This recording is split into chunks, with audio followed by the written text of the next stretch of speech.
We've won the roll, so obviously with our deck we would like to play first, and we have an acceptable hand, not a great hand, but it's okay. We would not like to mulligan. We would like to wish our opponent good luck because that's just how we roll. So we shall SoM pass. There we go. See what this guy's got. Some kind of white Metalcraft deck. He probably got the Mirrorsmith that we passed on a little earlier in the draft. Drop our Plague Stinger and say go. He's probably groaning like, oh god, another Infect deck, but sometimes that's just how it goes. Okay, so he's going to race me, I think, which is fine. So I think next turn I'm going to Contagious Nim. I think I'll bash first, just for the sake of bashing first. Get him on the one poison there. Alright, so post-combat we will curve out and put down our Contagious Nim and pass the turn. He's a white-blue Metalcraft deck, so he's probably got the Riddlesmith. Yeah, there it is. That's fine. And he'll probably cast a Spellbomb here and loot. Or an urn? Okay. Which, we're very afraid of. Definitely afraid of the urn. The question is, do I offer him the trade of Contagious Nim for Riddlesmith? I think with the amount of pressure I can put on him, I think the answer is yes. Just trying to decide. I mean, if we could draw a little bit better, I think that would be okay. I kind of like offering him the trade because he might be thinking Corpse Cur. I mean, at the same time, what is Contagious Nim going to do on defense? I mean, we're outclocking him unless he blocks. So, yeah, I think that's okay. Alright, here we go. Into the red zone, boys. Or whatever you are, insect, horror, zombie, attack time. Let's see what these guys do for us. Does he block? Okay, he just chumps, which is, fine. I mean, he trades off that way. And we go and represent Grasp of Darkness.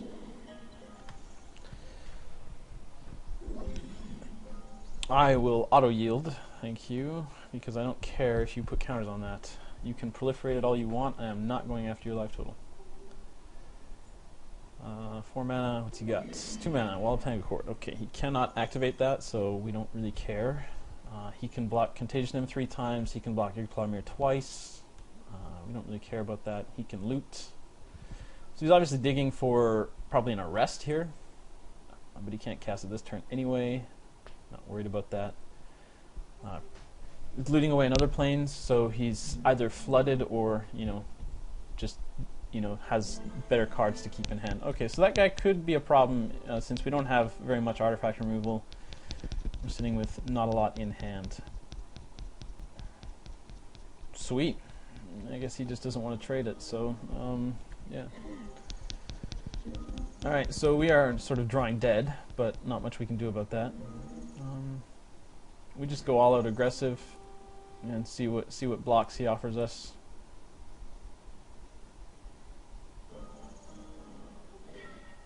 Yep, and take 2, so put him up to 4. He plays an artifact next turn. The Sun Chaser becomes a 3/3. We're going to take 5, which means we're sort of slowly losing that race. But yeah, sort of. I mean, slowly. Yeah, I guess so. We do need another threat down. I think we've been drawing dead most of the game, so yeah, that's. It's not. I guess it's kind of a problem unless we get like our Trigon down to take care of it. But even then, we aren't going to be winning, so we kind of have to back off a little bit. The only creature that I feel can attack is the Clawmere, because it trades with that thing, and that's fine. Or it just it shrinks the Tanglecourt down to 1. Could use a Grasp of Darkness on my draw. That would be nice. I'm just going to go in with just the one guy. Or the same. Yeah, I don't know why he doesn't attack with the Sun Chaser as well, but I guess he's worried about that. Would be nice to get a Grasp of Darkness here.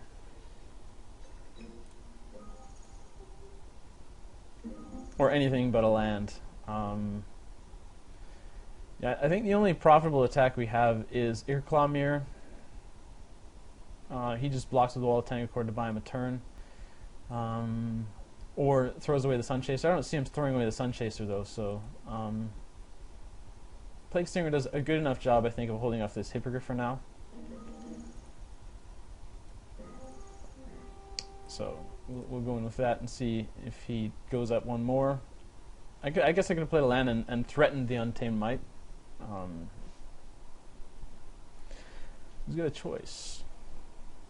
I mean, I suppose I could have attacked with the Nim as well to, you know, block the Hippogriff down to 1, but then, you know, sort of I'm losing value on that, I think. So, but this way, I mean, his wall goes down to 1. I could Instill Infection it if I had Instill Infection, but I don't. So we'll pass the turn with our mitt full of lands. And, I mean, I'd be really surprised if this particular draw right now gets there, because we have drawn 9 lands and 3 guys. We've got him on 4 poison.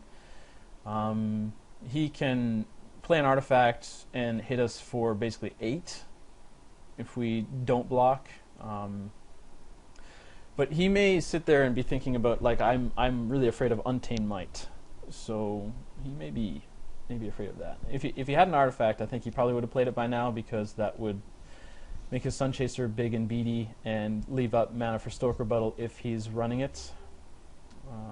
Well, he does have the Origin Spellbomb, so maybe he was just thinking about, like, I have a Sunblast Angel, so I'm going to play that instead. Or I have a ridiculous bomb that this guy can't deal with. Okay, that's fine. We're probably just going to lose this game flat out. I don't see us drawing anything that deals with that. We don't have any artifact removal, if I'm not correct. I mean, we did pass that silly Silvark replica, so we're probably just dead here.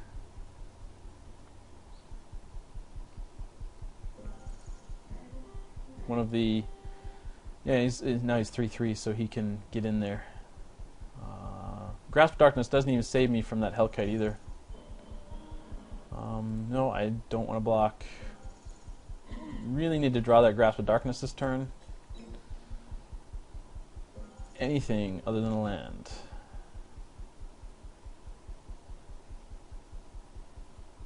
Waiting for this guy to... Oh, that is just not getting me there. So I can't really profitably attack. I can attack with the Iklamir. He might just, like, I don't know, he'd probably just chump it with the wall, and he can get in there for a bunch of damage. So I threaten Untamed Might, so I force him to block. I don't think he blocks with Steel Hellkite here. I think that would be rather foolish for me. He blocks with the wall. He loses Sun Chaser, but he's got the Origin Spellbomb, so he's got Metalcraft anyway. I think it's best first to attack, then run out the Morik replica, then crack it and hope for a grasp so I can block with Plague Stinger, grasp this thing down.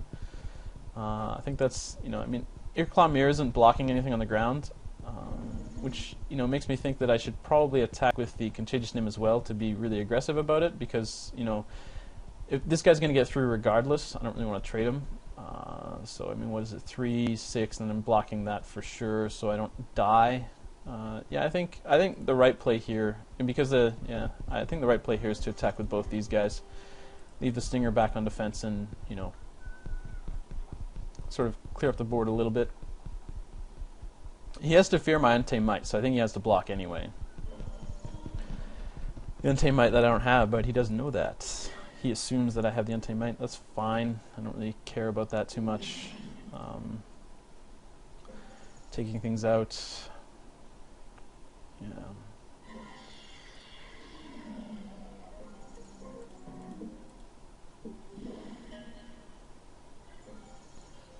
So this guy isn't really doing anything. 3/6.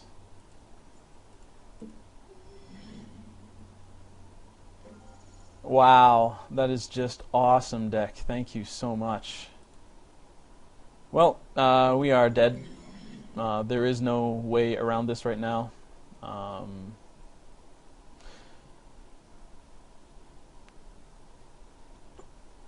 11 land and 4 dudes. That is some crazy variance right there. So we just died a flood. So, but it gives us a chance to think about our sideboard options. This guy's got a lot of flyers, so I think the withstand, or the wing puncture comes in. Withstandeth might be good as a combat trick. I think Tainted Strike will have to come out. I mean, obviously we obviously block this, and just hope that we get a Grasp of Darkness next turn. I don't know. I don't really see a way out of this particular situation, in fact.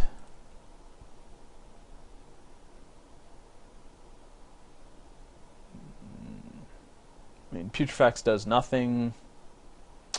Carnifex Demon can come down and change the game,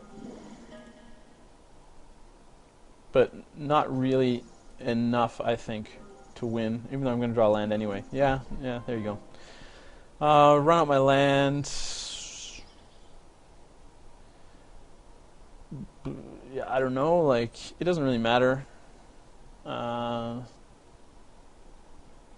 Yeah, that's... I guess I can make him, I don't know, like, do what? Like, yeah.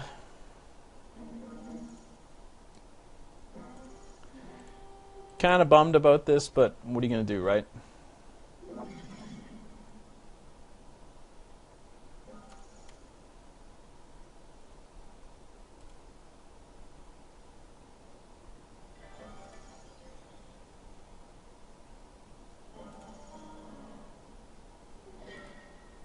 I'm gonna make him do all of the stuff he needs to do.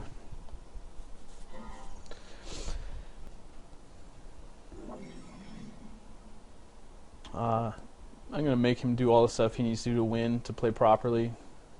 He has to hit me and pump at least once, so I'll make him commit. Maybe I have a Blunt the Assault, and he's like, "Whoa, I don't think I do," but who's gonna run a Blunt Assault? Okay, yeah. So I mean, we're just like dead. But we'll make him attack and do the things. So.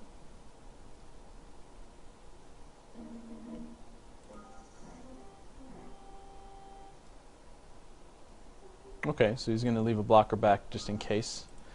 Make him pump.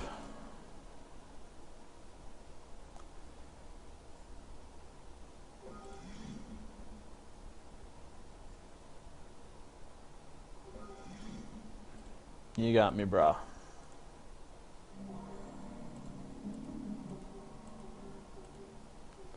We're drawing into gas, but at that point it doesn't really matter. So... got a bunch of flyers. Galvanic Blast, making the mana awkward. Azura's Archers definitely coming in. I think Tainted Strike coming out. Wing Puncture coming in. Blight Mamba not that good against him, but does punch through eventually on the ground. Trigon of Corruption or Instill Infection. Instill Infection draws me a card. Trigon mises guys down. What do we take out here? Kind of surprised that, well, I guess that I drew so many. Blackcleave Goblin really bad against him, basically, because he has all those 1/1s, so I think that comes out. So Wing Puncture, Azuri's Archers, this is what we're going to run game 2. I mean, there is an argument that we could side into the Galvanic Blast, but I still don't like stretching my mana base like that, even though, game 1, apparently it didn't matter, because I just draw like a billion lands. So we shall do that, and we will play first again, and